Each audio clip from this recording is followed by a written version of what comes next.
Isaiah chapter 29. Woe to Ariel, the city where David dwelt. Add year to year, let feasts come around. Yet I will distress Ariel. There shall be heaviness and sorrow, and it shall be to me as Ariel. I will encamp against you all around. I will lay siege against you with a mound, and I will raise siege works against you. You shall be brought down. You shall speak out of the ground. Your speech shall be low, out of the dust. Your voice shall be like a medium's out of the ground, and your speech shall whisper out of the dust.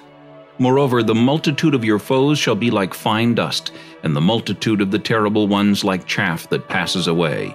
Yes, it shall be in an instant, suddenly. You will be punished by the Lord of hosts, with thunder and earthquake and great noise, with storm and tempest and the flame of devouring fire.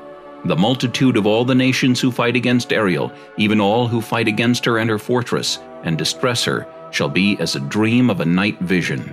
It shall even be as when a hungry man dreams, and look, he eats, but he awakes and his soul is still empty. Or as when a thirsty man dreams, and look, he drinks, but he awakes, and indeed he is faint, and his soul still craves. So the multitude of all the nations shall be who fight against Mount Zion. Pause and wonder.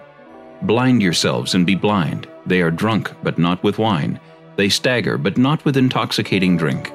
For the Lord has poured out on you the spirit of deep sleep, and has closed your eyes, namely, the prophets, and he has covered your heads, namely, the seers. The whole vision has become to you like the words of a book that is sealed, which men deliver to one who is literate, saying, "Read this, please." And he says, "I cannot, for it is sealed." Then the book is delivered to one who is illiterate, saying, "Read this, please." And he says, "I am not literate." Therefore the Lord said, "Inasmuch as these people draw near with their mouths and honor me with their lips, but have removed their hearts far from me, and their fear toward me is taught by the commandment of men, therefore, behold, I will again do a marvelous work among this people, a marvelous work and a wonder.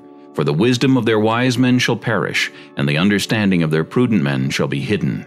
Woe to those who seek deep to hide their counsel far from the Lord, and their works are in the dark. They say, 'Who sees us?' and 'Who knows us?' Surely you have things turned around. Shall the potter be esteemed as the clay? For shall the thing made say of him who made it, 'He did not make me'? Or shall the thing formed say of him who formed it, 'He has no understanding'? Is it not yet a very little while till Lebanon shall be turned into a fruitful field, and the fruitful field be esteemed as a forest? In that day the deaf shall hear the words of the book, and the eyes of the blind shall see out of obscurity and out of darkness. The humble also shall increase their joy in the Lord, and the poor among men shall rejoice in the Holy One of Israel. For the terrible one is brought to nothing, the scornful one is consumed, and all who watch for iniquity are cut off, who make a man an offender by a word, and lay a snare for him who reproves in the gate, and turn aside the just by empty words. Therefore thus says the Lord, who redeemed Abraham, concerning the house of Jacob, Jacob shall not now be ashamed, nor shall his face now grow pale. But when he sees his children, the work of my hands in his midst, they will hallow my name, and hallow the Holy One of Jacob, and fear the God of Israel. These also who erred in spirit will come to understanding, and those who complained will learn doctrine.